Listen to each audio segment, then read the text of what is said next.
మనం ఎర్త్లో 2 మెటల్స్ని కలపాలంటే హీట్ చేసి మెల్ట్ చేసి అప్పుడు వెల్డింగ్ చేస్తాం కదా.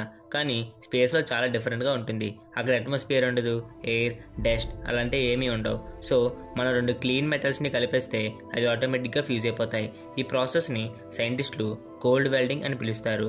శాటిలైట్స్ లేదా స్పేస్ క్రాఫ్ట్ పార్ట్స్ యాక్సిడెంటల్గా టచ్ అయితే అవి పర్మనెంట్గా స్టిక్ అయిపోవచ్చు. అందుకనే ఇంజనీర్ స్పేస్ వెహికల్స్ని డిజైన్ చేసేటప్పుడు ఈ ఎఫెక్ట్ని మైండ్లో పెట్టుకొని సేఫ్టీ మెజర్స్ తీసుకుంటారు. దీని మీద మీ అభిప్రాయం అంటే కామెంట్ చేయండి.